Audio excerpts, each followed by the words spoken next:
Welcome to the Cows Report, the podcast where we connect you to the leaders, stories, and ideas shaping the future of college athletics. I'm Will Reese, Cows Director, and in episode 15, Ryan Bradley leads a big interview with Tulsa AD Justin Moore and New Mexico AD Fernando Lovo. They walk us through how they're educating donors, lawmakers, and fans on the new era of revenue sharing, why telling the truth about resource gaps matter, and how they're building plans to give their departments a real chance to compete and grow over the next 3 to 5 years. Then, in the Leadership Playbook, Ryan sits down with Kevin DeShazo and Seth Kindig from the Better Team. They dive into the human side of leadership in this moment, the pressure, the pace, and the expectations facing today's athletic directors. They break down why alignment and trust on your executive team are non-negotiable and how systems, relationships, and a healthy balance of commitment and contentment can keep leaders from burning out in the chair.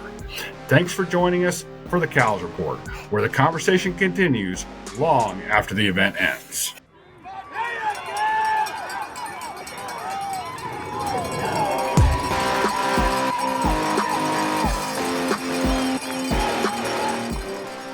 It's time now for the big interview here on the Cows Report podcast. I'm Ryan Bradley, and I'm very excited to be joined this month by two esteemed athletic directors and longtime friends of the Cows community, Justin Moore, the Director of Athletics at the University of Tulsa, and Fernando Lovo, Director of Athletics at New Mexico. Gentlemen, thanks for making time. How are you?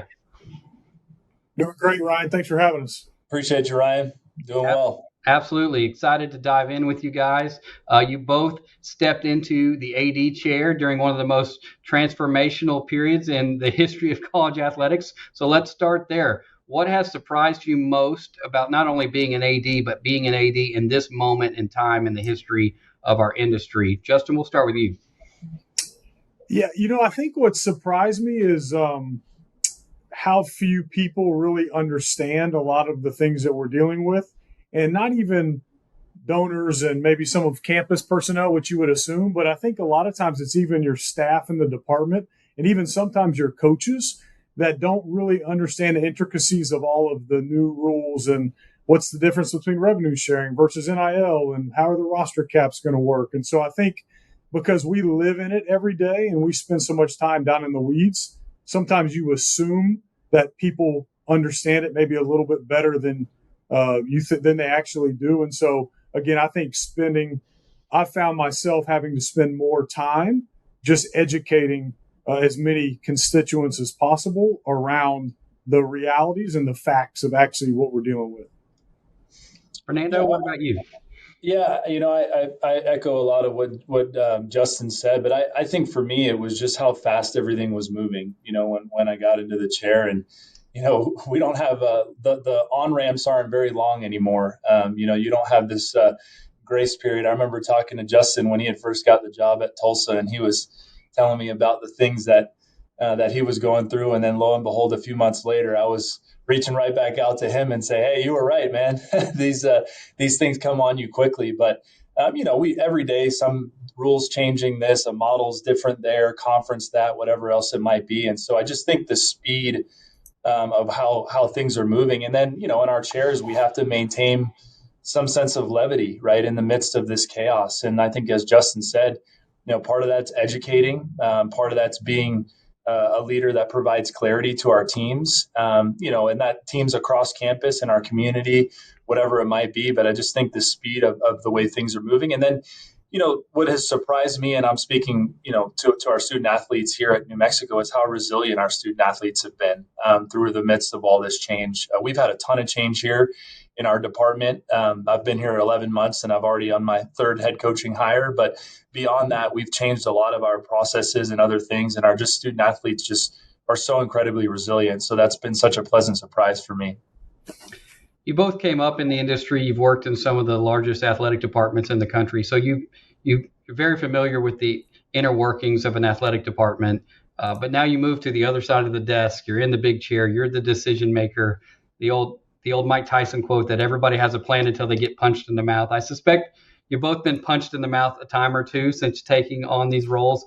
How has your leadership philosophy and your acclimation to being the athletic director changed or evolved, or just your perspective on what the job is versus what you perceived it to be before you stepped into the chair in the last year or two? Fernando, we'll start with you there. Yeah, I think for me, I've had to learn to be far more intentional with my time now that I'm in the chair. The things that I used to, and Justin probably can attest to this as former football ops guys, we like to get into the weeds and solve every problem that comes up. I think we get a PhD in crisis management when you're in football ops world, but just learn how to be intentional with my time, and that helps me be a better leader because. When I do have things that I've got on my schedule or whatever else it is, I feel that the more intentional I am, the more focused I am to help provide the direction to whomever or whatever group that I'm with that they're looking for, right? Because they're coming to us in this role for answers and guidance and far more than suggestions like we used to make back in the day. And I think for me, I've always been someone that believes in transparency, but I think even more so now in this chair, making sure that I'm leading with transparency through every event that we have. And I think the more that folks believe that and understand that I'm being transparent, I try to have as many all staff meetings as I can without boring my team so that I can come to them and say, hey, look, here's what's going on. I'm going to give you a peek behind the curtain because I don't want us to operate as a department in silos. And so making sure that I'm being transparent as much as I can to develop, early in my tenure here, some trust, some blind trust.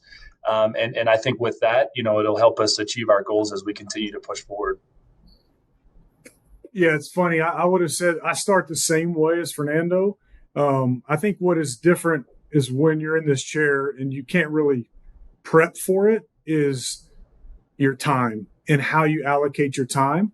And so I think I totally agree there. And the other thing I would say is it's easy to get distracted because there's so many different people that are coming at you for your time. That's even a lot different than when you're, say, the deputy AD or in another role. And so really making sure that how you are intentional and how you allocate your time matches the most impactful things in the department, because it's easy to get distracted by little things here or there to appease everybody.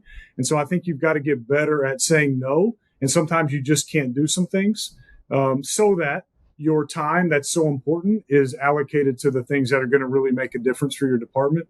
And the other thing I've learned, and I've heard some previous ADs say this, I can't remember who to attribute it to, but you have to be careful about when you respond or when you say something. People take that very differently because of the position than when you were the assistant AD or the deputy AD or whatever. And so you've got to be a little more careful and not just be off the cuff on some things, because sometimes when you say some things, they're going to take that as gospel. And so that has been different. And that's an adjustment that it's just hard to prepare until you're in the seat. It's not, you kind of have an idea of what you want your philosophy to be and what you believe in, what are your values. But these are some of the things that until you're in the chair, you really kind of have to just go through it and experience it. Justin, you're in a place at Tulsa, one of the smallest Division I schools in the country, where relationships, alignment, resource strategy, all those things really matter, need to be handled with precision. What's something that you understand about the Tulsa job now, both culturally and maybe structurally, that you couldn't have fully appreciated when you stepped into the role on day one? I did not appreciate how integrated with campus the athletics program is. And because of the size of the university, we're the smallest Division I football playing institution in terms of enrollment. We have just under 4,000 students. So like 1 out of every 10 students on campus is a student athlete. And so when the president and campus leadership are making decisions for the university, we're a big part of those conversations and those decisions. And so just your alignment with campus leadership is more important than I could have ever imagined. And just because in the world I came from at a place like Texas A&M, where you kind of are off on your own and you kind of run your own kingdom, and where you have to communicate, but it's just different. And here we are very much a part of the overall university, and every decision that's made is impacted by that. And so I have found myself having to spend more time really educating not just the president, but again, all of the other campus leadership on why we need to do this or how this works and why athletics is a little bit unique. And so that for sure was an adjustment. I knew it was going to be different than what I was used to, but it was hard to understand just how much that impacted the job. And so that's probably the one thing that stands out the most. Fernando, you also stepped in at New Mexico at a moment of transition and urgency. What's been the steepest part of the learning curve for you as you stepped into the role and needed to make some decisions right away? Yeah, I think you're right. I mean, I was here for, I say 5 or 6 days. I forget exactly what it was. And I had to go hire a football coach. And, it's no surprise or secret here that football hasn't been successful in the last, decade plus. And Bronco that was here did a great job. And, he chose to go to another institution. And I learned quickly, very quickly, how much people care about the direction of our athletic department. And Eddie did a great job when he was here under his leadership. And so he built up a championship level type of culture. And so when there was a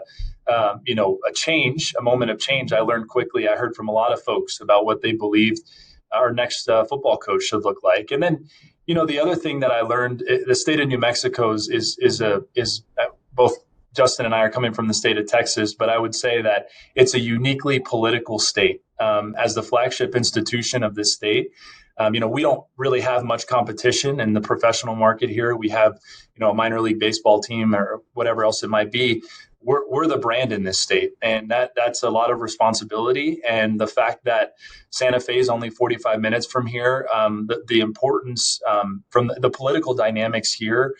Chris Delcani at Texas, my mentor, he's from New Mexico, so he kind of warned me when I came here, be prepared for this. But it was really incredible to dive in quickly and learn how important politically, not just this university is, but specifically the athletic department is for this state. And that's a good thing because they care. And because they care, they certainly want to have their fingerprints on it. And I've really enjoyed getting to work with them. And so I had to learn quickly and appreciate how that dynamic would work and does work. And I'll be honest, I still am learning in my first year. But it's something that was a pretty quick and steep learning curve that I had to address when I got here. Well, let's jump into those coaching searches because you both had the opportunity to hire a head football coach in your first year on the job. So, Fernando, we'll stick with you. What were, as you were going through that process, what were some of the core principles and non-negotiables that guided your search process?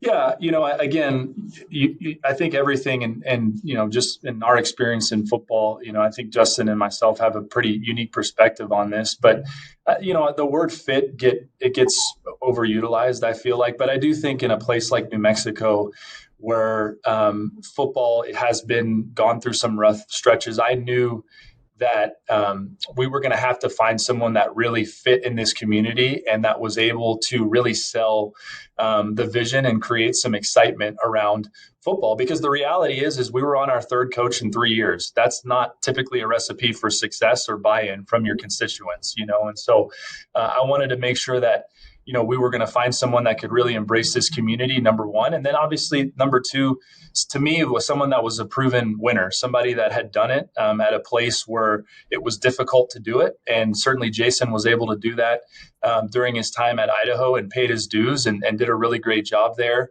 And the type of person, it goes without saying, but someone that, you can trust, that will act with integrity.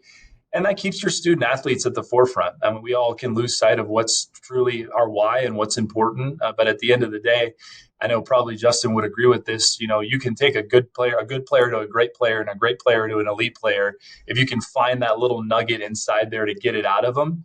And I think, for me, you can only take that person to that next level if you can really connect with student athletes and show a genuine interest and care towards their development, both on the field and off the field. So fit was really important because I knew we were going to have to generate some quick momentum to try to keep this thing on the tracks. And obviously all those other things played into my decision. Justin, what were the guiding principles in your search process? Yeah, it's funny. A lot of the similar challenges that we have at Tulsa that Fernando just talked about at New Mexico. And I do think fit is critically important, particularly at a place like ours where the city of Tulsa is so relationship based and you want somebody that's going to be out in the community, spending time in the community and building those relationships so that we can get the support that we need for him to be successful. So I think the fit is important, and a lot of the things Fernando talked about are very similar. But I would say number one, was he a good person, right? Like, does he have integrity? That's always the first thing we look at. And then I was looking for somebody that understood what this job was. It's a challenging job. And did I feel like they have a plan for what it takes to be successful at Tulsa? Can they describe what their philosophy is on building and running a program that can win championships in the American? And did that align with what I believed in? And again, Fernando and I both have a lot of experience being around football programs and winning programs. And so I do feel like I knew what it looked like. And so could they explain how they were going to do that? And again, how they were going to do that at a place like Tulsa? And did I think, again, that he had the right personality to fit at the University of Tulsa, but also really the city of Tulsa? And so I felt like there had been a model of some guys who had been very successful here. And then we'd seen some types of people that were not as successful. And so I thought I had a good idea of what the profile needed to look like. And I felt like Trey fit that perfectly. When you're going through a search process, you're getting no shortage of advice. You're doing a lot of speed dating. It can be, information overload. For either of you, was there a moment or a conversation in your search process where you felt like, I have clarity, this is the guy? And if so, what was that tangible or intangible moment that kind of created that clarity for you that this is the direction we want to go? I'll go first. I don't think there was one like aha moment. And I don't know if it's fortunately or unfortunately, but I've been through a lot of these football searches. And I think the thing that I've learned is the more times you can talk to the same person, the better feel and the better sense that you're going to get of who this person really is. And even if you're asking them similar questions or the same questions, and a lot of times doing it in different mediums, whether it's on the phone, whether it's on Zoom, whether it's in person, I think the more times you can get in front of somebody, the better chance you have to get who that person really is. And so as the process went on, I just kept feeling better and better about our interaction. And then I think what's critically important when you're hiring coaches, not just coaches, but any staff, is the interview is an important part of it. But a lot of times I think people put too much stock in that. And what really made me feel good was there were people in the coaching world that I knew and trusted completely that also knew Trey and could speak to who he was. And I just think that's where you're going to get the realities of are they a good coach? Are they the right type of person? And again, I think because of our background, we have relationships in the business that will tell us the truth. And it's not just I'm calling somebody who gave me their number. This is a friend of mine that knows Trey really well, and they can speak on who he really is. And so I think if you can get a great background check from people you believe in, and then it matches your interaction in the interview, that's when you feel like, okay, yeah, this is the right person. Yeah, I think that's spot on, Justin. I mean, again, fortunately, I think we've all developed relationships over the years, particularly in our backgrounds, that, we can call on people that have won at the highest level and have seen it work and bounce ideas off of and hey, check me on this, or what do you know about that? And so certainly getting that feedback helps the decision-making process. But I think for me, if you talk about, I wouldn't call it necessarily an aha moment, but when you go from talking on Zoom or the phone, and then you actually go to the in-person piece. I mean, I was really fortunate. I had a really good search group that was with me on my team, and remind myself, I only knew them for 6 days at the time, right? Because it was so early in my tenure. But they had just been through a coaching search the previous year when they hired Bronco, and so in a way that was really helpful to me, because when we went to the in-person interviews and we left that and we all went back to debrief, I was pretty convicted in my belief just in terms of how the conversation went with Jason from the initial interview to when we went in person. But then when I heard it from my team and when they were able to tell me why he would be the right fit here and what they saw in him and what they heard from him in person, I think when I put all of those things together, validation from a team that I was just getting to know and I had to trust quickly, but that knew this place. A lot of them were native New Mexicans. that went to school here, that have poured their heart and soul into this program. And so, Coach Meyer used to say there's a million coaches out there that can coach cover two or run inside zone. And we all know that, right? But what's going to make it tick here? What's going to make this create this momentum we need to see in Lobo football? And so to hear that kind of alignment from my team and that search committee, I think for me was the moment I was like, all right, I think this is right. We got this right, and let's get this done and let's get to work. So as everything, you rely on your team, but that was really important to me to have that through the process. Both of your newly minted coaches got some signature wins early in their first season, knocking off Power 4 programs in the first few weeks.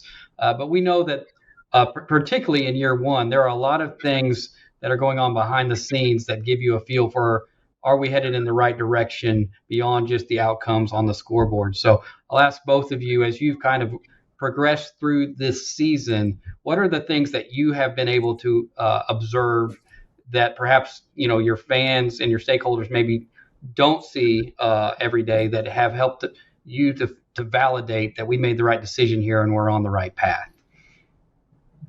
Yeah, I'll go first because Fernando's, they just keep winning games. They're going to break all kind of records.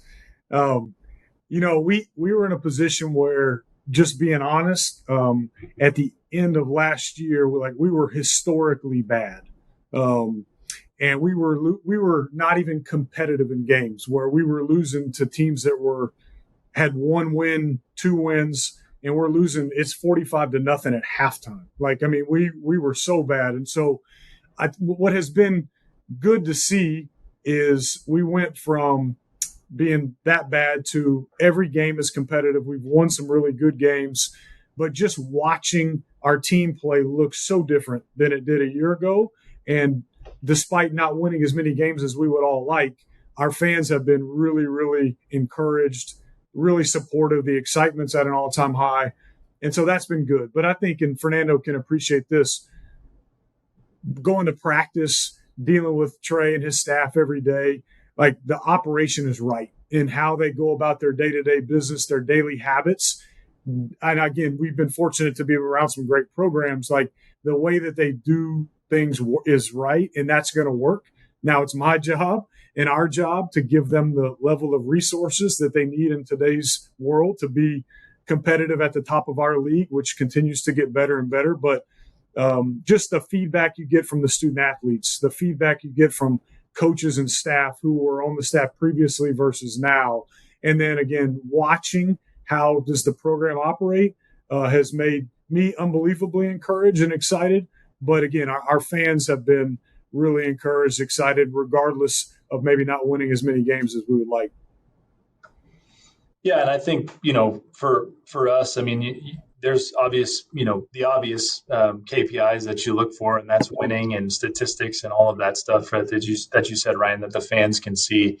But for me, and I didn't have really hardly any interaction with the previous football staff because of the change when I got here. But I know Justin can attest to this. Your football coach, when you have a head coaches meeting, they can really impact the kind of trajectory of your whole athletic department. And Jason has done a really, really good job, in the midst of a lot of change and chaos here at New Mexico, kind of inspiring the rest of our department, to want to strive for more. We're looking for ways to eliminate excuses, to chase greatness and excellence. And again, to be honest, our football program has not done that in the last decade here. It hasn't been good. It hasn't been good enough. And so to see the success and to see the way that Jason has gone about it, when he's in our head coaches meeting and he's speaking about the culture and about what he's doing and how he's going about it and going and supporting other teams. He takes his football team to go support our soccer program and volleyball. They're everywhere, right? That really helps the overall morale of the department. And then we've seen in return buy-in from our department in showing up to games, going to their games, going to tailgates, helping on recruiting visits, all of that stuff. And so when you talk about what validates the hire, certainly you can talk about wins and losses, but that to me, that's a small part of it, because we're all trying to build something, right? We're not where we want to be at football in New Mexico. We want to keep growing. And I would imagine Justin would feel the same way. But how does it impact your department? And I can say unequivocally that Jason's hire has really elevated our department in terms of our morale and our belief that we can do this. Yeah, our job's hard. We don't have everything we need here at New Mexico. We just don't. But let's not use that as a crux, because if we eliminate that from our minds, look what we can do, look what we can accomplish. And so that for me has really, really been rewarding. And it's helped me do my job. And I very much appreciate that, because it could go the other way. And I think we've all been part of that at some point. But I'm happy to say that's certainly not been the case here with Jason. You both have touched on the uniqueness of the markets you're situated in Tulsa and Albuquerque. How do the realities of your markets in terms of donor base and local partnership opportunities, the media footprint, fan expectations, how do those help inform and shape the long-term strategy you have for your department and where you need to go, where you aspire to go, taking into account that what maybe worked at a previous institution may not be the model for success in your current market? Our mission statement at Tulsa is to develop people and inspire community through championship athletics. And we intentionally included inspire community in there because that's how important it is to the success of our athletics program. Again, we have an institution with less than 4,000 students. We have a small alumni base. And for us to get the support that we need, we have to have the city of Tulsa behind us. And so everything we do, from how we market our program to how we communicate, to the promotions we do on campus, like everything we do, we talk about how do we impact the community and how do we get the community to buy into what we do? Because again, for us to generate enough money, for us to have attendance at our games, all the things that we need, we have to have the city behind us. And so, it is as important as anything we do. And the other thing I've learned, it's actually similar, and Fernando can appreciate this because he spent time at Houston as well. The city of Tulsa has a lot of similar feels to the city of Houston in that it's a relationship-based city. And people want to know you. They want you want to go to lunch with them. They want to see you out at different events, not just for myself and our staff, but our coaches. And so the coaches that have good support, the coaches that have done well here historically have been really good at that and have understood that is absolutely part of the job at Tulsa. And so, again, it's so important to us that it's in our mission statement. I mean, we talk about it all the time because for us to have a chance to be successful, we have to have the city of Tulsa behind us. Yeah, that's awesome, Justin, because I think that what you just said is honestly what I was going to lead with, is that, Albuquerque and New Mexico in general is so relationship driven, and in terms of, they can sniff out if you're a phony pretty quickly here, and, you can get up in front of a microphone or do whatever else and preach all this stuff that you're going to do and it matters, but you got to go do it. You got to be out in front. You got to, there's a local deli down the street, and I try to go quite often just to because I always am connecting with people and make sure that they see you out there, and that so when they hear what you're talking about and how we're trying to get them engaged, that they believe and they really get behind it, because you're real and they can feel that and they can sense that. And for us, that's been a really big push for us since we got here. Again, like we're fortunate. We've had a strong basketball brand, and the Pit being, such an iconic venue. We have an incredible base of basketball support. But when we're talking about where's our room for growth, it's football. Our attendance has been really poor at football over the last decade. And, I told my team, I said, if we're going to sit here and say, well, let's just use the same promotion we've always done and let's send the same email at the same time, there's no chance. I don't care how much we're winning. They're not going to show up because they need to be given a reason to show up. And so, really pouring into the community to make sure that, hey, Jason calls, this is Albuquerque's team, our football program.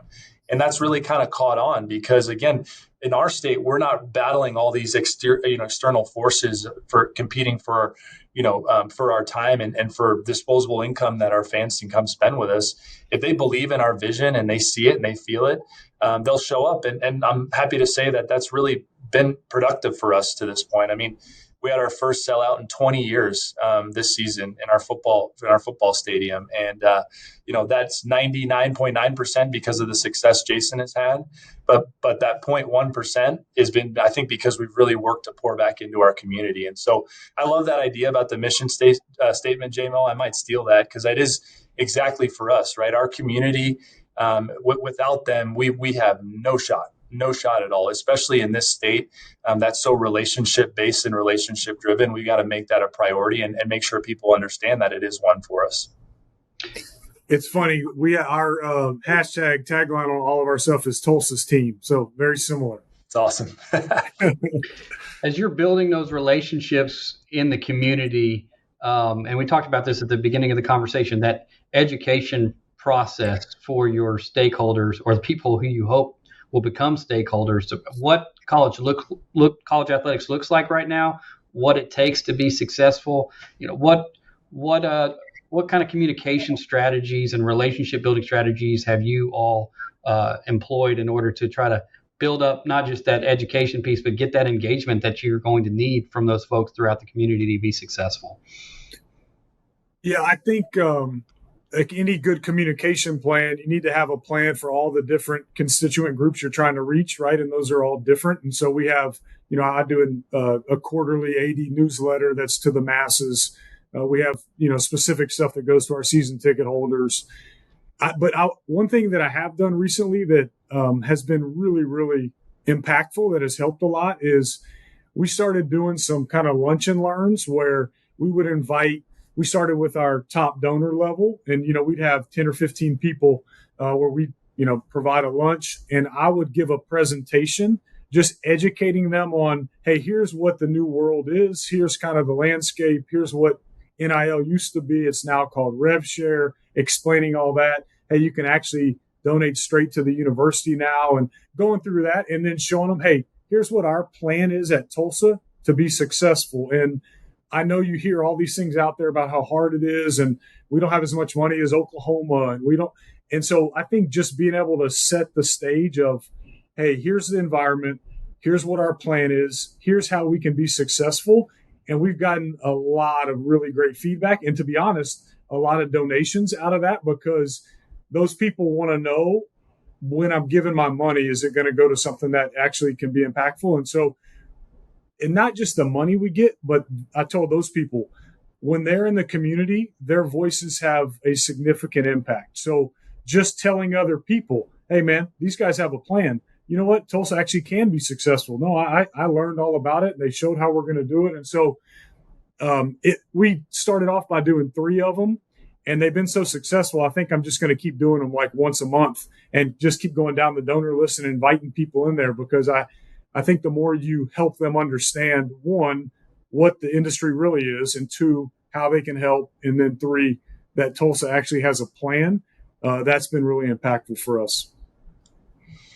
Yeah. And for me, when I go back to when I first started, I started in December of last year, and here in New Mexico, one of our biggest constituent groups are our elected officials. Our state is very much a part of our DNA in terms of our overall operation. And so, here in New Mexico, the legislative session is a huge deal.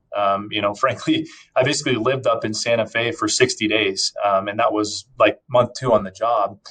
But I can't tell you how important and impactful that was for me to be able to go, and as a new AD here with a new vision, and I say a new vision, I mean, continuing the success that Eddie built when he was here, and being able to explain to them why their investment, the state's investment in us, whether it be through capital investments or just operating dollars, is as important as ever, and clarifying some of the nonsense, if you would, that's out there that if you're not living it day in and day out, you think you take it as gospel. And so I really was intentional about, I mean, I would legitimately, they call it the roundhouse here. It's literally a house that is round. And I would walk around and I would knock on senators and representatives' door, and I had a presentation and I would take them through that.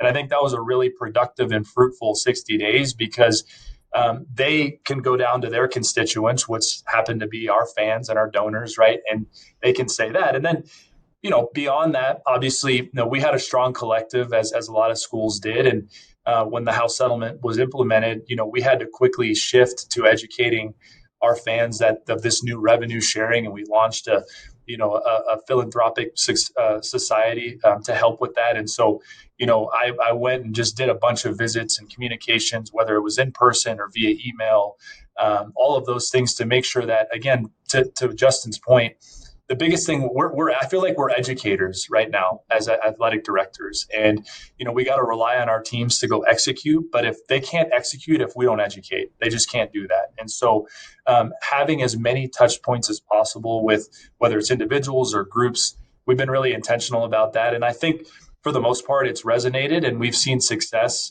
in terms of transitioning people into the mindset of, okay, this is what it takes to be successful. This is where our shortcomings are, and how do I impact that? And the last thing I'll say is, I think sometimes we can get shy or bashful about where our shortcomings are. I've taken the opposite approach. I've just been straight up. The reality is we're not funded at a level to be competitive. And I know the Mountain West is splitting up and there's a whole deal. But when you look at our peer group, we're just not where we need to be. And that's not a shot at anybody. That's just the truth. And, we're expected to win championships, and to win championships, you need resources. And that's my job. That's our job as administrators. But we can't, I think we're doing our fan base and our constituents a disservice if we tell them, hey, everything's okay, but please give us your money. No, we need to grow. And here's how we're going to grow. And you're a big part of that. So that's also been helpful and well received in the community. Yeah, Ryan, I think that's the last thing you said is so critically important. And I think it has had great impact here, as well as telling people the truth, even when the truth may not be great news, but showing them here's what the market is to be successful at our level. So for us, whether it's Mountain West or the American, hey, if we want to win in the American in football and basketball, here's what that requires, just so that they know. And I think you just have a lot better chance of people wanting to support you, as opposed to just saying, hey, traditionally we need your help. We're trying to raise money. That part is really important, I think, in today's era. You mentioned the rev share. In terms of application of the rev share, this is an experiment, right? And there's no playbook for this. No one's ever done this before. So as you're 4 or 5 months into your first go at the revenue share, what have been the biggest operational and philosophical challenges to implementing it? And how is your thought process evolving in terms of, hey, we're going to get another shot at this, a year from now, or maybe as recruiting goes, thinking about next year already, how is that continuing to evolve in terms of, hey, we're figuring some things out on the fly, and how is that informing your philosophy as you move forward? I think operationally has not been where the challenges are. At least here, I think we have a great staff. That part has not been as challenging. I think the philosophical part and with your coaches, and I think where you have to be, again, being very transparent and honest of, we can treat everybody fairly, but that doesn't necessarily mean everybody gets treated the same. And what I've told our coaches is, my job is to give you the resources that you need to match the expectations against your peer competition, right? So when I tell our soccer coach, I want you to win the American in soccer, okay, well, what he needs to win the American in soccer is very different than what our men's basketball coach needs to win in the American, right? And so you just have to be honest and tell them that that's okay, that's different. But again, you don't need to get hung up on comparing yourself to other sports when it's two totally different worlds. And so maybe I can give our soccer program an advantage through additional scholarships and through some things that maybe don't require the hard dollars that are required for men's basketball and football to have a chance to even be successful. And I say, that's really what's fair. It's not fair to give everybody the same thing and tell football and basketball that you have to be successful when I'm not giving them enough to even have a chance. And so I think, again, being very honest and transparent, showing them that you have a plan, but just kind of continuing to give that same message and stay consistent with it. That probably has been the thing that I've spent the most of my time on, more so than just the operation of putting it together. Yeah, I would echo what Justin said. I mean, operationally, when I got here, we hit the ground running to be prepared for the implementation of revenue sharing, right? And I was able to bring some things that we were doing at Texas that I think help inform us from the operational piece. But philosophically, I think that's where the biggest challenge for us as ADs lies is, speaking for New Mexico, we have had broad-based success across our athletic department.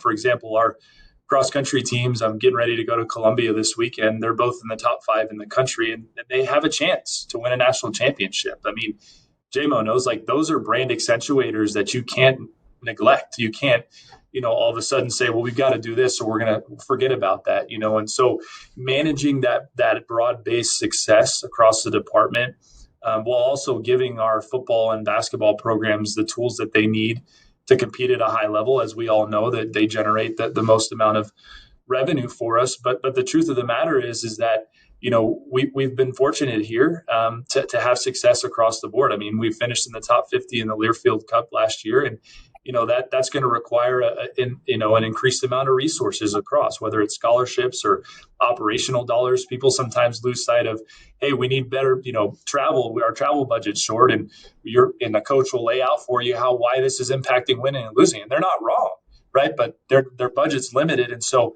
whether it's nutrition or whatever else, and so I think, as Justin put it, he said it, I think better than I've heard it, is just because you're treating someone fairly doesn't mean you're treating them the same, and making sure that message is delivered tactfully and that your coaches believe and they see your actions that are matching what you're saying, especially for those sports that have competed at a high level, right? Both in your conference and nationally.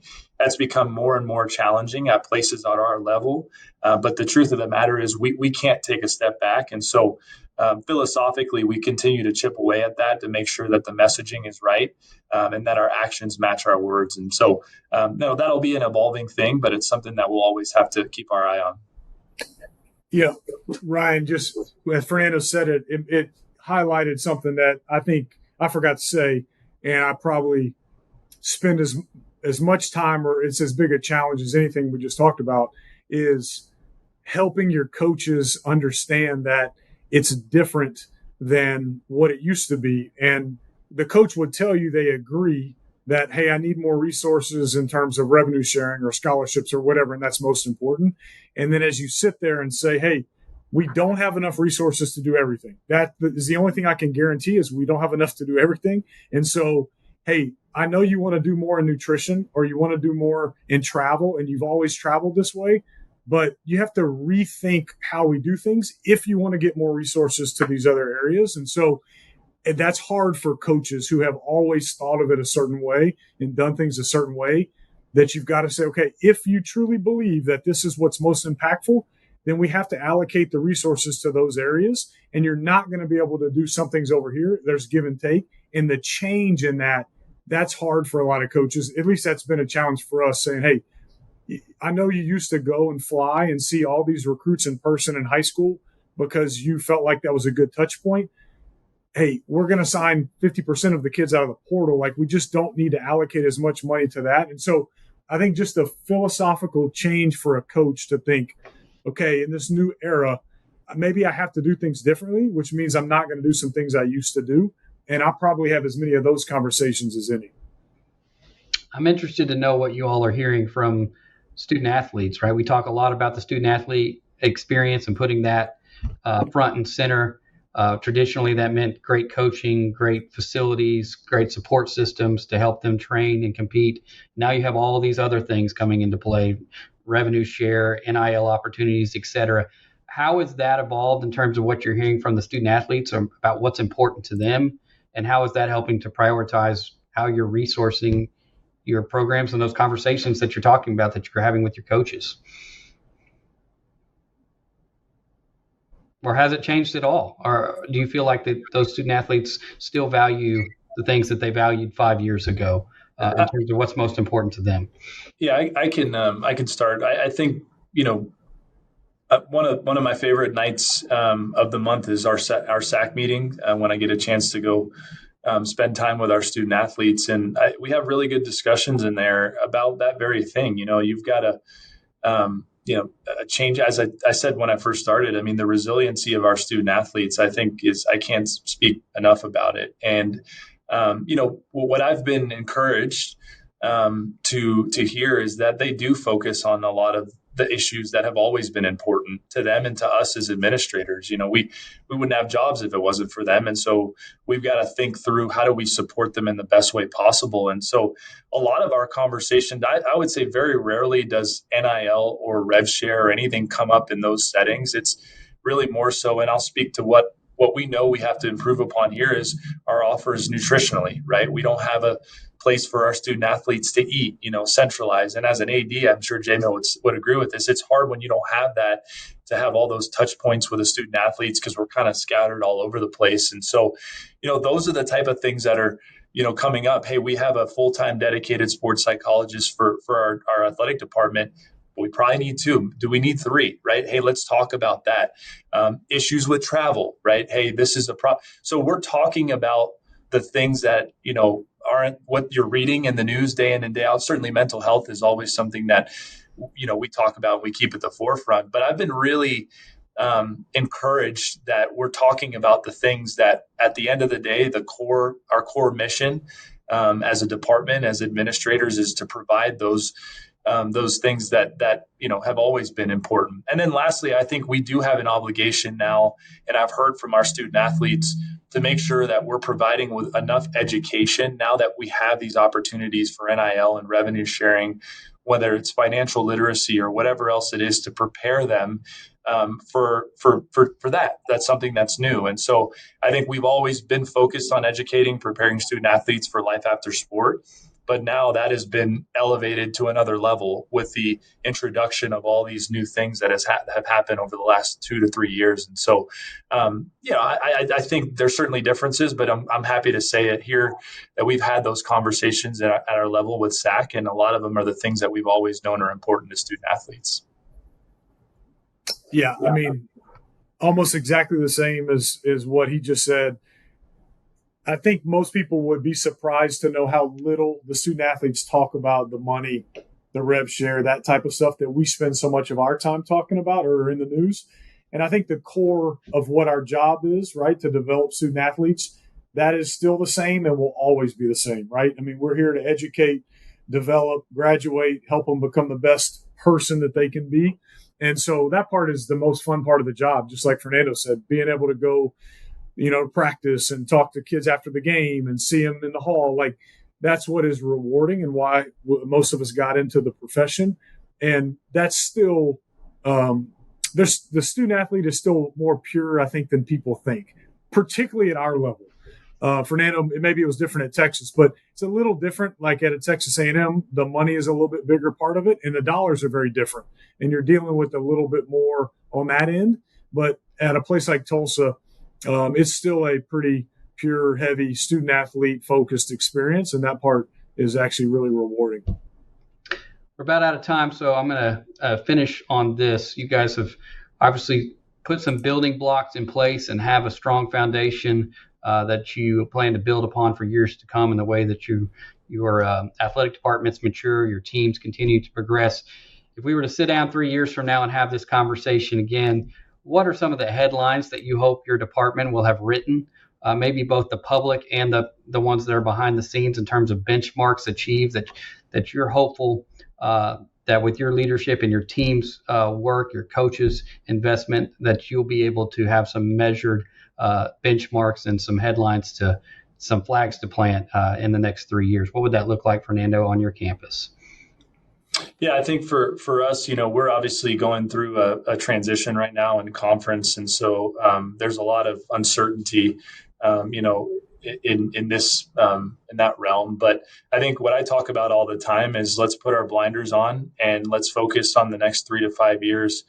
putting our best foot forward. And as I mentioned before, I was very fortunate when I arrived that, I was able to inherit a great level of success in terms of what Eddie was able to build here, and and continuing to grow on that, and competing for championships and being a program that is recognized nationally. And I know it's harder and harder and harder for us at this level to do that in this new day and age where so much of the resources and everything is so centralized at the top. But I do think there's a place for us at this level in this ecosystem. And I think it's really cool for us to tell our story that we're winning on the field, we're winning in the classroom like we have been doing. And so just making sure that we continue to do that. Obviously, we want to be fiscally responsible and in a stronger financial position. As I mentioned before, sometimes that means having hard conversations of we're not where we need to be. And when we talk about how do we all realign ourselves, we know that there's going to be something that's going to happen in the next 5 years again. And where does that leave New Mexico? And for us, if we're strong financially, if we continue to win at a high level, if we continue to graduate our student athletes, and when our athletes leave here, if they speak positively about their experience like they have been, I think for us at New Mexico, we really do have a bright future ahead of us. And it's in the most critical of times where we need to put our best foot forward so that we're prepared for whatever's coming next. And nobody knows what that is, but if we're not prepared, we're not going to be in a good place, right? So we're working hard to do that. And I'm just blessed to be able to help lead that into the future. It's funny. We so similar. And our vision here is to be the standard of excellence in our conference because we can control that. And so I think if in the next 3 years or so, we're saying that Tulsa is consistently competing for conference championships across all of our sports, then we will put ourselves in position to have options when the world changes. And that's what we talk about all the time. Just like Fernando said, we all know something's coming in, the next 5 to 7 years, and nobody knows exactly what that is. But what I've talked about is we have to be as healthy as possible so that we have options for whatever shakes out. And so all the things that he talked about go into that. And that's our job to try to get our programs considerably better, particularly football and men's basketball, because in the reality of where decisions are made, that those programs have a significant impact. And so we focus our efforts on all of our teams, but those two particularly, getting them at a championship level in the American. That's great insight. Gentlemen, appreciate you both. Appreciate your time. Appreciate your continued investment in CALS and the CALS community. On behalf of Will, I just want to say thanks for all that you've given back to our group. We're very proud of your success and wish you the very best as you continue throughout this 25-26 school year. Appreciate it. I do want to take a moment and thank Justin.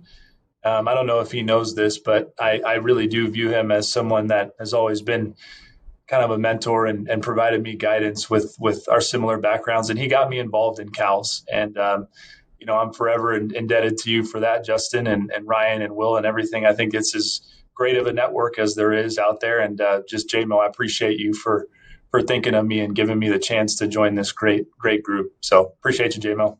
Yeah, thanks, brother. Proud of you. Well, that's what it's all about, guys. We thank you both. Look forward to seeing you down the road. See ya. Take care. Bye.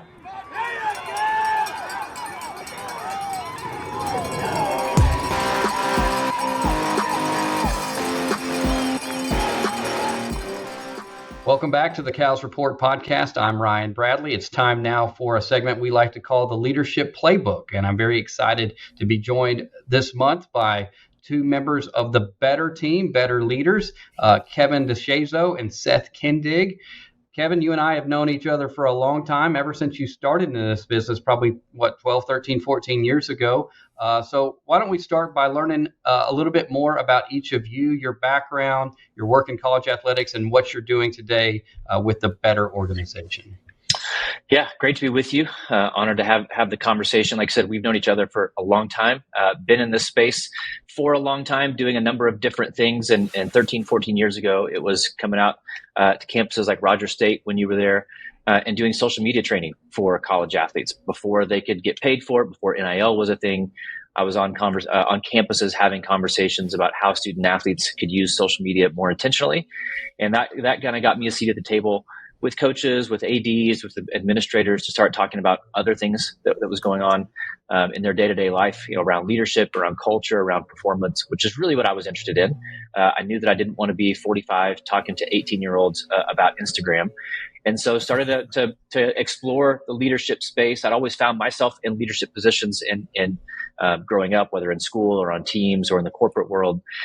And so kind of moved into this space, made the transition from the social media world, and now been serving athletic directors, coaches, departments, teams for the last 8 or 10 years around leadership, around mindset, around performance. And it's been a blast. And so we brought Seth on a couple years ago because he was doing some of this work as well. His background he can share, but he was in the basketball space.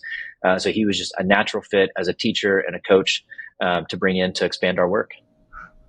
Yeah. So I'm as Kevin mentioned, I'm a high school teacher and coach by trade, and really had two kind of experiences that led me to join with Kevin and our partner Jeremy and what we were doing. And one was basically I started a high school leadership program at the school that I was at, centered around this Giant leadership content. What we use, we partnered with a company called Giant. They basically have their own version of a leadership toolkit. And I didn't realize it at the time, but I was kind of the first person to go and take all of that leadership content and try to translate it into a context where a student, would be able to experience it, learn from it, and become a better leader. And then as a teacher, I was seeing such good impact in the classroom that, of course, as a basketball coach, I was using it with my basketball team and seeing that, I say at least 10x the return on that basketball floor, just because those students are opting in to be a part of that community. That in 2020, when the pandemic happened, it gave me a lot more margin. And I said, okay, I've got to figure out how to get this in the hands of more coaches. So immediately started working in college basketball. That was my wife's network. My wife played basketball at Davidson College. She actually is graduated as their all-team leading scorer, about to be inducted to the Hall of Fame, which we're pumped about. But that was our network, was kind of mid-major women's college basketball programs. And so started serving them for about a year when Kevin and Jeremy called and said, hey, we see a huge void for leaders in college athletics on the coaching side, sure, but also in the athletic department side, and we're forming a team. Do you want to be a part? I said, sign me up. Absolutely. Awesome. I'm not going to ask you who would win in a game of one-on-one between you and your wife. It's her. 100%. We've tested the theory. We played many one-on-one games in college, and I think she is winning the series. It's not by much though, but I also have 6 inches on her, so I have some natural advantages as well. But yeah, Understood. She wins 100%. So you're spending a lot of time in the leadership space. You're working with leaders, coaches, athletic administrators. When it comes to the leadership challenges and the issues management, what slice of the pie or issue do you most often end up stepping into when you're working with coaches and ADs? Seth, I'll let you go first, and I'll piggyback off your answer. Yeah, I think so. Two things. One is we when we sit with an AD or a coach, one of the first things that we try to do is we use these things we developed called AD maps or coach maps. And what it is our attempt to take everything that they're thinking about, every single pillar, piece, branch of their program or their department that they are overseeing, and put it in one place visually so that they can see it. It just helps the conversation for them to be able to see their world. It's amazing how often just them seeing that, they go, oh my gosh, like someone gets what I'm going through. And we basically kind of go through a process of them color coding, like, hey, where are your biggest pain points right now?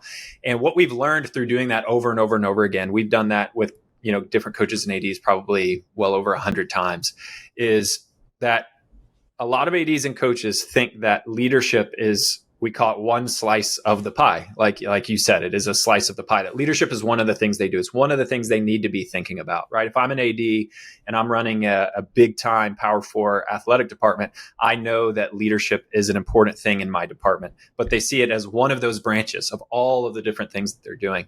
And so one of the first things that we try to do is help them see that, no, we actually see it a little bit differently. We see leadership as what we call the pie crust, that if this is your world, here is all of the branches of all the things you're thinking about in your program and your department, that actually like your leadership first of yourself is the foundation that all the rest of this stuff is built on. It's not one slice of the pie. It's not something you should be, trying to carve out time for.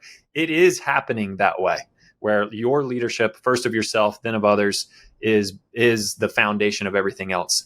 And so I would say that one of the biggest kind of, things that we always are evangelizing is that idea that like, hey, your leadership of yourself first matters so much to your organization that we almost have to preach that message to help ADs in the first place understand that, okay, well, what am I doing to lead myself? What if this is the foundation, what is that foundation?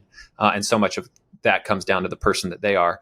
But I would say that's the first conversation we're most often having with these leaders. Yeah, and I think 1B is the development of their coaches. You can include all leadership and staff, but we hire coaches, and I think we just by default think that coaches are unbelievable leaders when coaches know the sport, right? They know the X's and O's, and obviously they're always looking for ways to grow in the X's and O's and the day-to-day tactics of how they coach a sport, but they're not inherently good leaders, and so we hire them and expect them to be successful. We throw all these things at them, now, and in today's world, most of them aren't even coaching, right? Coaching is like the fifth thing on the list of what they get to do, because now it's fundraising and it's all these other things. But I think the leadership development of their coaches, and how do we develop coaches as performers, not just on field, on court performance, but their own leadership performance. To say, if we're gonna bring you in, we actually need to make sure we're setting you up for success. And success is not all the resources of the program; it's how we're actually going to develop you as a person. That's good. All right, we have a lot of young and middle career athletic administrators in the CALS community. When it comes to developing a leadership mindset, where's the best place for that group to start? That's a great question. Developing a leadership mindset. I think it's really important for a young leader to start thinking about their leadership philosophy, right? So what does leadership mean to me? And I think, Ren Baker, friend of the program, told this story at CALS, and it's I'd never heard him tell this story before, but I thought it was incredible. So I'll quickly recap it. He said he was coaching at Rogers State, and he had been on Eddie Sutton's staff at Oklahoma State. Was he a GA for Eddie? Yeah, and then he worked in basketball operations. Yeah. Okay. And so now he's coaching at Rogers State, and again, he had been under a legend, absolute legend of the game, and he's super frustrated trying to now coach and figure this thing out. So he calls James Dickey, another veteran who had been a head coach at a number of places and was on Eddie's staff for a while. And he's super frustrated. And James Dickey said, "Well, Ren, have you ever considered that you're not Eddie Sutton? You're Ren Baker." And I think so many leaders fall into the trap of trying to be like fill in the blank. Well, this leader is very respected in the industry, or I've worked for this leader, I need to be like them. And you're not them, right? You're going to be a very average version of them, and you're going to frustrate yourself and everybody around you. And so I think for a I won't say necessarily a young leader, but for someone who's preparing to kind of be in that AD chair, to think, what is my leadership philosophy? What are my values? I can learn and pull from leaders that I've worked for, or leaders that I've observed, or if I've sat at CALS and listened to these legends of the industry talk about leadership. How can I take what they've done and say, that's awesome, but here's my personality, here are my strengths and weaknesses. How do I actually make that mine? And so I think coming into those roles with a high level of self-awareness of who they are and of who they are not will help them be successful. And I think to that point, doing it through the lens of not just adopting other people's ideas. So like so much of when we ask a leader, hey, what is your process for developing that? If you're going to have your own leadership style, your own voice, like what are you doing to do that? They're always going to mention a person that they are trying to basically copy, kind of like what Kevin is saying, or a book, or a couple of big picture ideas. And so the other thing I would say to those leaders is you don't settle for ideas that just live up here. What are the systems? That's the language that we use, is what are the systems you're developing in your leadership day to day? The small disciplines you are doing every single day that first helps you find that voice. What is it? Increase your self-awareness, like Kevin said, but then also live through it every day. What data are you collecting on yourself? That I think that's kind of become one of our calling cards, so to speak, is like we're never here to like push an idea or content on anybody, because what we found is, especially on the coaching space, but it's definitely true of athletic directors as well, like they don't need more access to ideas or leadership content. It's just there's mountains of it out there. Where we really feel like leaders are struggling for the most part is taking those things that they resonate with, those ideas that really like they're like, okay, this is something I want to plant my flag of my leadership in and actually implement it, but how do I actually implement it? And so I think it's not just settling for what are those big picture ideas, not just settling for like, okay, here's a here's a value that I have, but what are the systems you're building into your leadership every day? One, to find your voice first, and then to make sure that you're living through it and being the leader that is worth following, and that having an awareness of the leader that other people are experiencing every day. And I want to give you a chance to unpack that a little bit more. So let's frame it this way. We've got a lot of mid-career folks that are part of our audience who maybe are in management roles for the first time, aspiring to move up into that C-suite within an athletic department. As those folks are progressing in their career, how would you come alongside them and encourage them and maybe put some tangible systems around them to help them become more effective leaders and continue to grow in their leadership capacity? Seth, go for it. Yeah, I think it's a few things. So we'll talk the way I like to talk big picture, and then I'll talk about it like a funnel. So we'll get more and more specific as we go, and then Kevin, jump in whenever. But I think big picture. So like talking inside baseball about systems and how to develop them in your leadership is big picture. You have to start collecting some form of data on yourself. Okay, so better. We have tons of tools that we really like and we think are really good at doing that, but you don't have to use ours. And there are tons of other people that have tools that are just as good, if not better than the ones we use. So no matter what those tools are, again, or those, leadership principles, values, the things that you're reading in books and leadership books that you really want to be about, I think the big picture idea is, okay, well, what are you doing to collect data on yourself to really see if you are living those things out? And so one of the big picture ones that's not really specific to a tool that I'll often talk about is just pick 3 values. What are the 3 things that you want people to experience in your leadership every day? And literally just do a 1 to 5 scale at the end of every day. It can be after meetings, so it could be like an after action report. It could be at the end of the day. If there's a high pressure situation in your leadership that you need to evaluate, it could be right after that. We think it's best when when the wound is most fresh, like if something didn't go as well, or if something did go as well, it's best to score yourself, but just score yourself 1 to 5. How well do I feel like I did? Is it the best measure? No. The best measure would be who else was in that meeting. Let's have them score you as well, right? But having some data on yourself is so much better than nothing.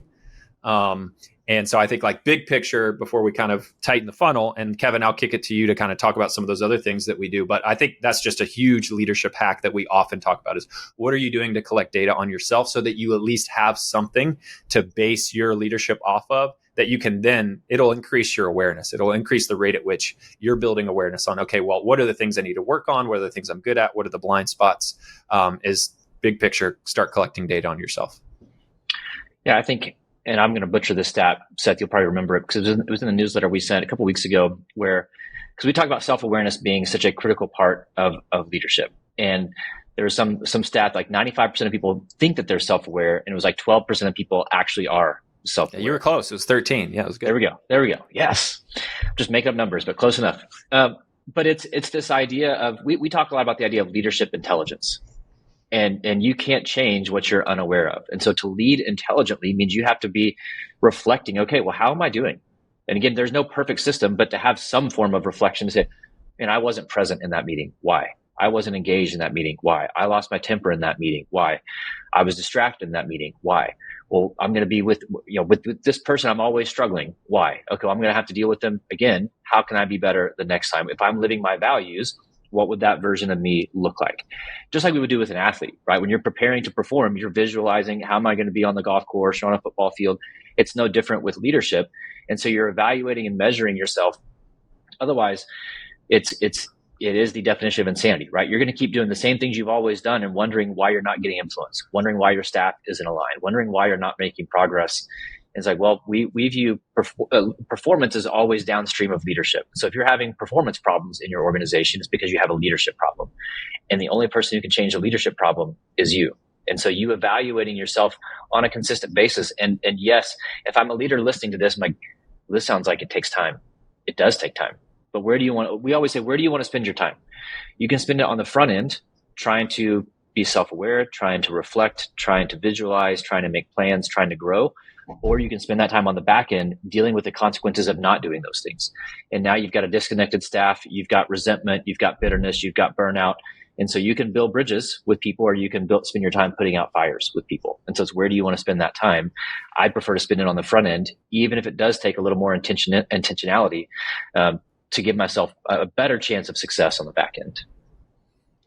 we spend a lot of time on this podcast talking to sitting athletic directors and kind of walking through their career journey. And really, I like to really dial in on that transition from that deputy AD role to sitting in the chair for the first time, and kind of everything that comes at you and the paradigm shift that occurs there. As you guys are coming alongside some of these ADs and talking with them and helping them navigate the challenges, what do you think are some of the overlooked issues that soon to be ADs, those aspiring ADs, maybe aren't fully aware of yet, that they need to be more aware of and begin to equip themselves for, because it's going to hit them in the face when they step into the chair? Yeah, I think it's really interesting. It's almost like becoming a parent, or if you are a parent, having a second kid. Because before you have kids, you're like, I'm so busy. This is crazy. And then you have a kid, you're like, wait a minute. I actually had so much free time. How did I think that I was busy? This is busy. Then you have a second kid, you're like, wait a minute. With one kid, I had all the time in the world. And it's the same thing if you're going from deputy AD to AD. It's like you're just seeing, you think you're seeing everything, but you're just seeing a part of the world, and you're responsible for a part of the world. And it could be a big part of the world, but you're only responsible for a part of the world. And then you step into that chair and it's like, oh, now it's everything. So you don't realize the bigness of the role. Even if you thought you did, it's always different when you get in the chair. You're like, wait a minute. I actually had a lot of time when I was just a deputy AD. Now I'm responsible for everything. And so one, I think the bigness of the role, but I think two, it's the misconception that you're responsible for everything, or that you're responsible for directly leading everyone. And so if you're doesn't matter the size organization, it could be a 50-person athletic department, it could be a 300-person athletic department. You're not responsible for formally leading every one of those people. I always joke that Jesus stopped at 12. So you can't lead every person in that organization. You are directly, formally responsible for your executive staff, and being so intentional with how you lead them.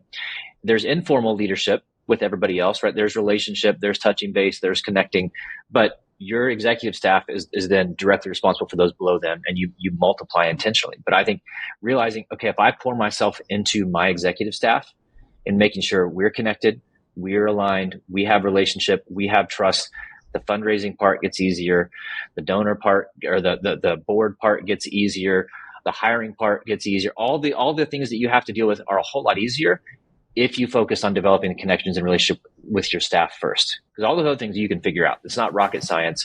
But if you start with all the external stuff first, which are important, but you ignore your staff thinking, well, we'll figure it out along the way, you're just fracturing. And there are little cracks that in 6 months, 12 months, 18 months become huge fractures.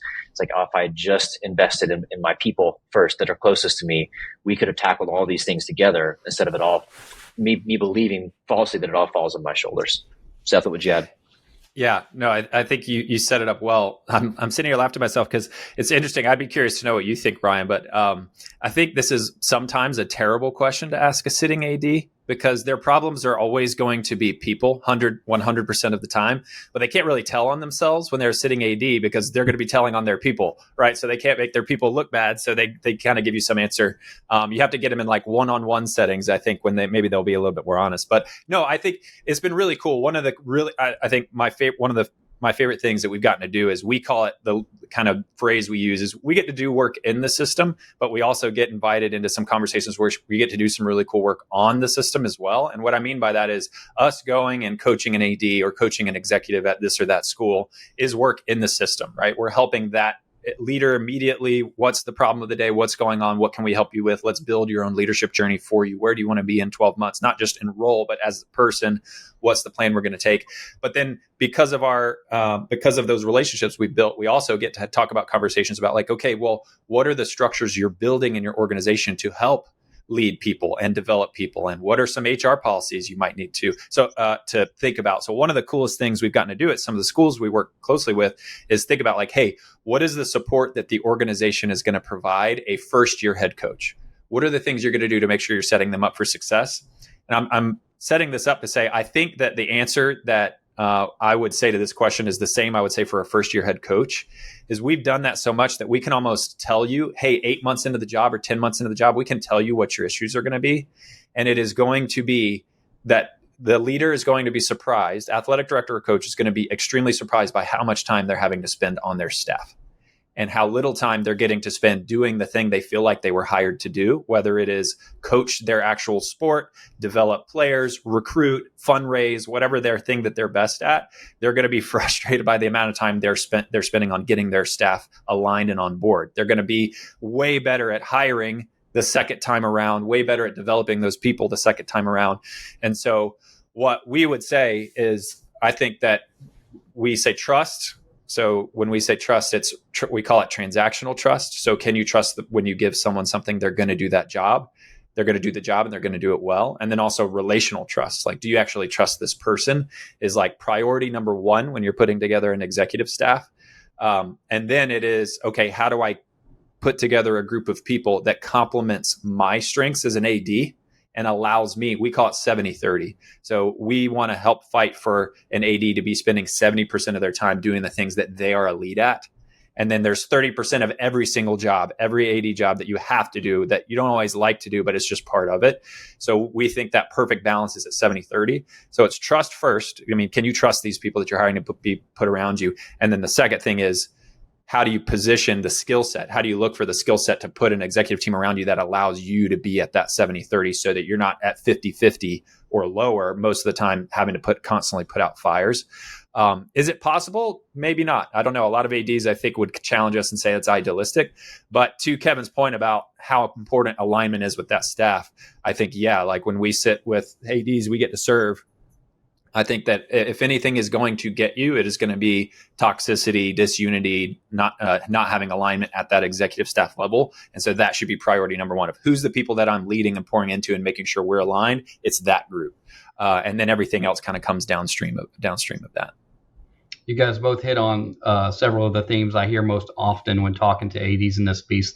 The first thing I typically hear is that time management piece, just the way things speed up and the demands for their time and trying to stop and figure out how to be strategic with it.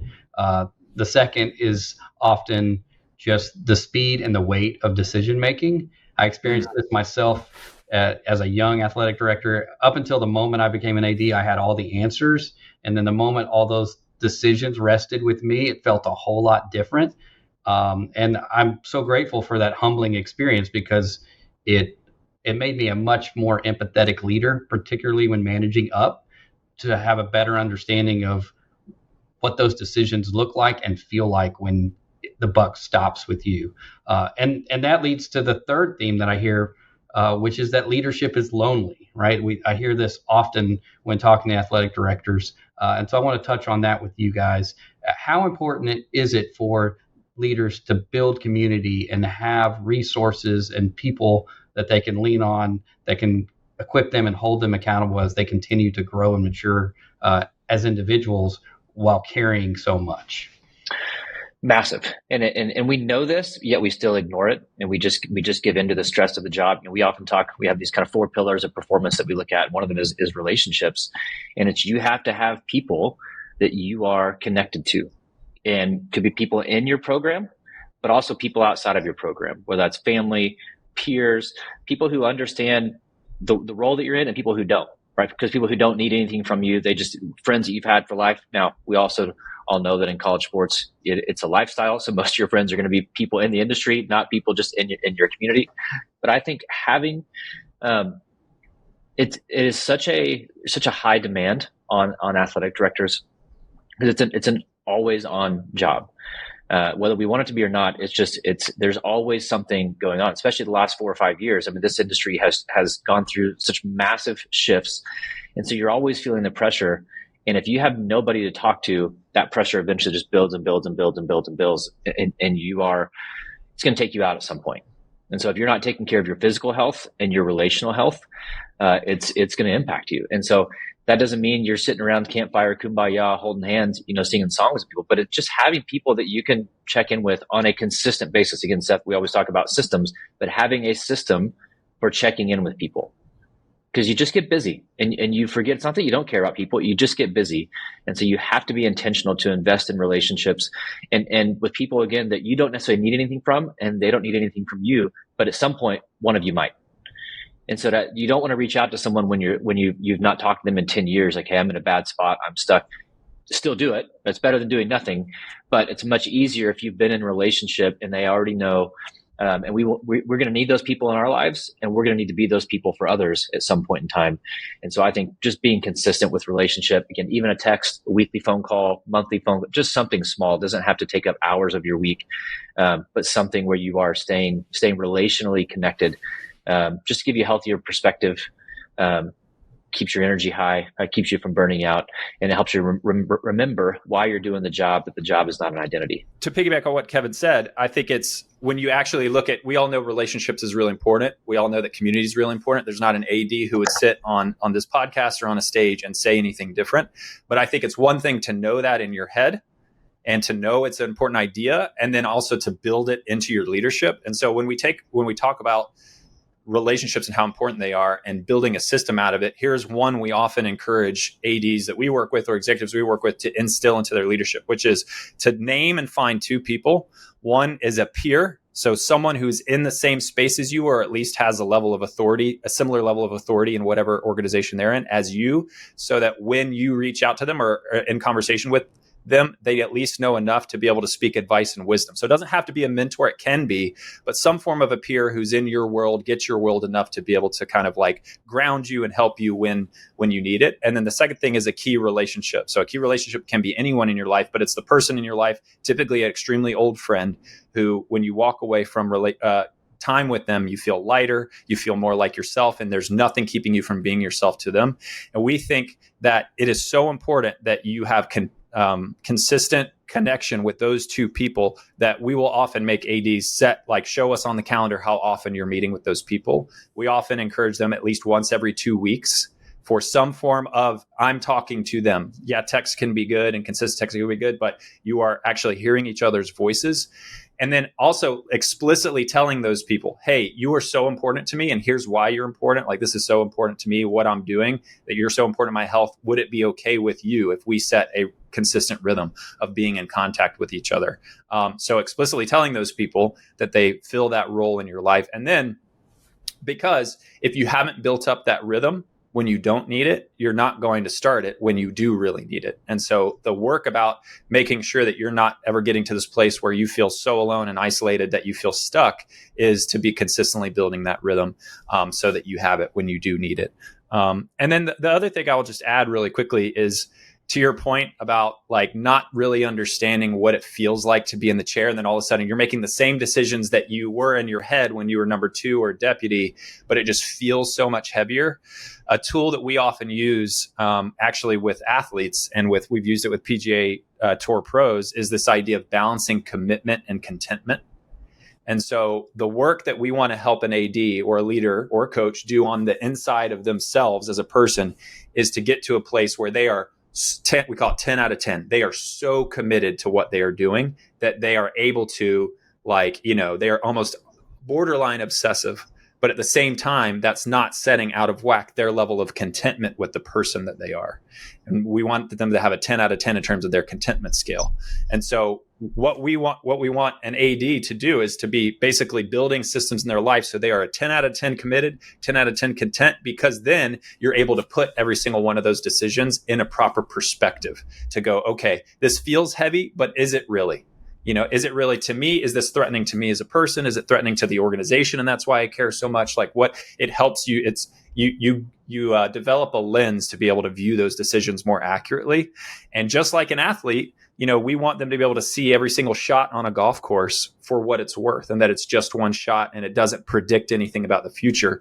Same thing for ADs. When you feel that weight start to gather on your shoulders, to put things in perspective and go, okay, well, how much does this really matter? Does this feel like a huge threat today, or is this actually threatening something longer term that I need to be, ready for? So all of these systems that we talk about, even something like developing a system of reaching out and developing those explicit relationships with people, in my mind, is all about balancing that level of commitment and contentment so that you can be the best leader that your organization and your people need.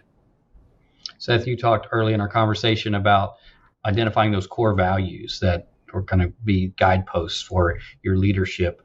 When it comes to those personal attributes or intangibles that a leader possesses, what are the themes? What are the ones you see that separate good leaders from great leaders? It's a great question.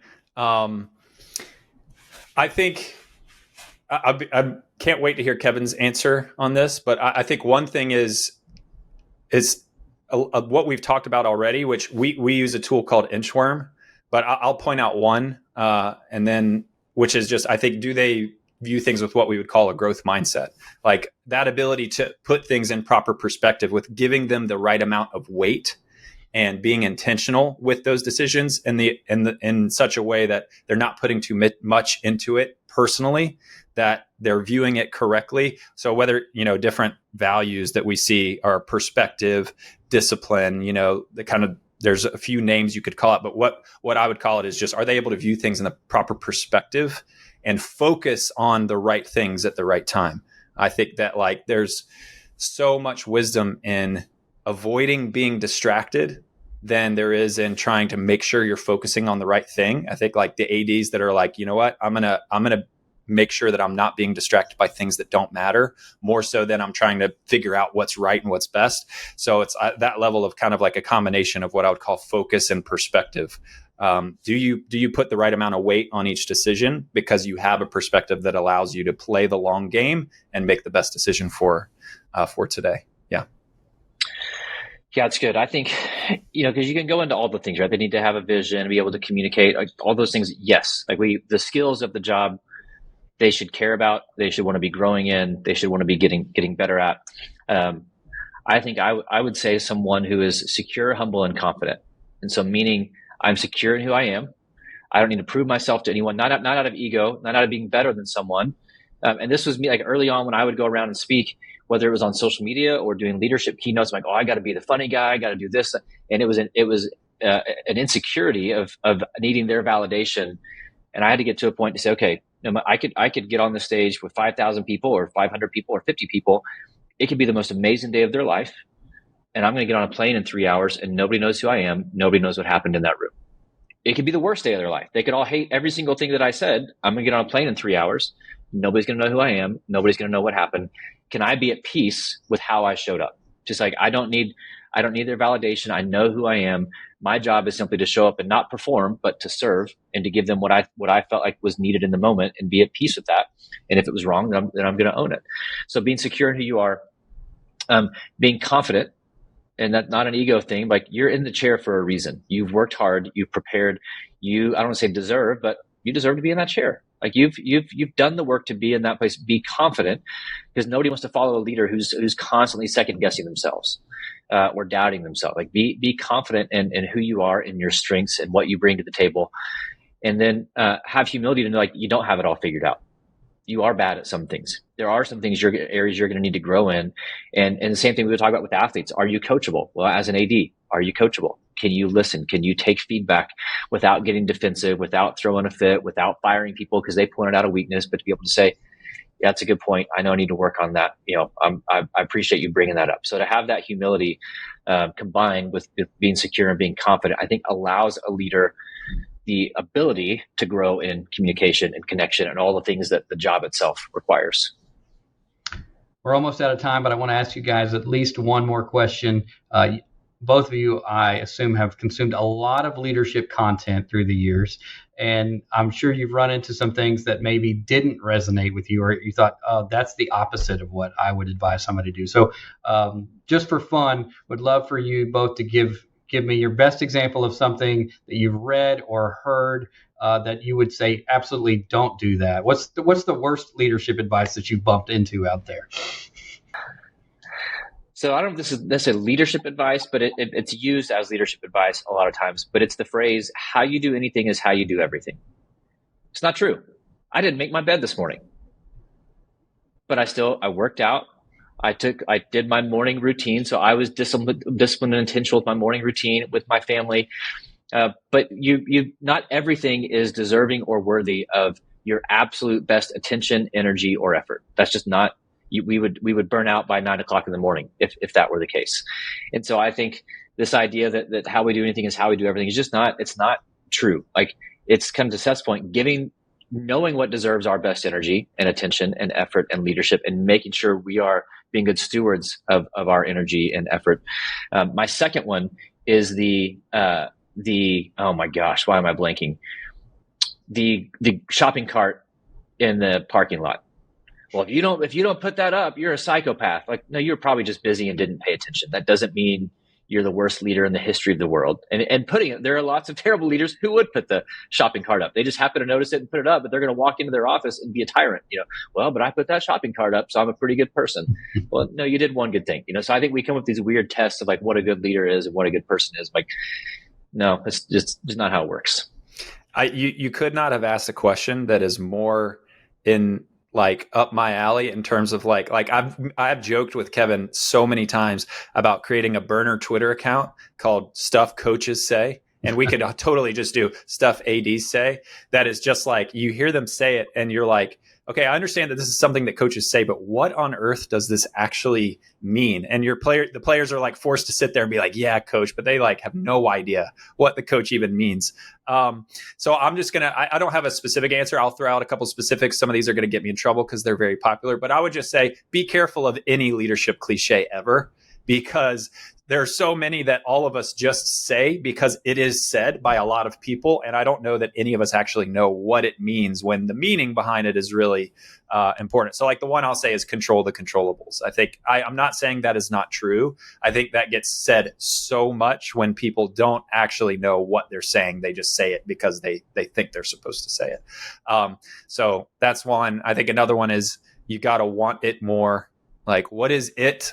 What does that mean? What are you actually asking of the person when you say like, we've got to want it more? What is that like?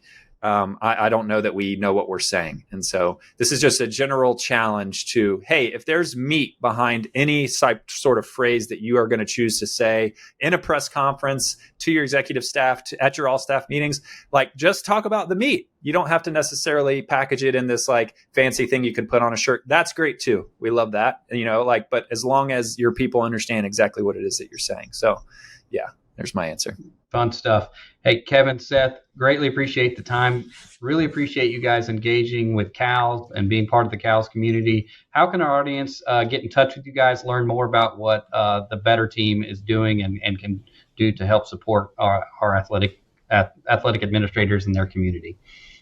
Yeah, great question. We're honored to be a part. Love the conversation. Easiest ways to find us. So the website is just bebetterleaders.com. We didn't want to fork over, $1 million for better.com in 2023. We're both on Twitter, X, whatever you want to call it, at Seth Kindig, at Kevin DeShazo. But if they go on the Better website, they can directly connect with us. They can sign up for our weekly newsletter for leaders in sports. So head to those places, find us, and happy to connect. Awesome. Thank you both. Look forward to visiting with you again real soon. Absolutely. Thanks, Ryan. Thanks, man. Thanks for listening to episode 15 of the CALS Report. A big thank you to Justin Moore and Fernando Lovo for joining Ryan Bradley to share how they're positioning Tulsa and New Mexico for what's coming next in college athletics, and to Kevin DeShazo and Seth Kindig for joining Ryan in the Leadership Playbook to deliver practical insight on alignment, leadership systems, and staying grounded in the chair. You can find the CALS Report on YouTube, Apple Podcasts, and Spotify. Be sure to subscribe so you never miss an episode. And don't forget to follow us on social media at 80 Symposium on X, at the CALS Report on Instagram and on LinkedIn. You can also visit us anytime at 80symposium.us for event details and more content from across the CALS community. Until next time, stay connected, stay inspired, and keep leading the way in college athletics.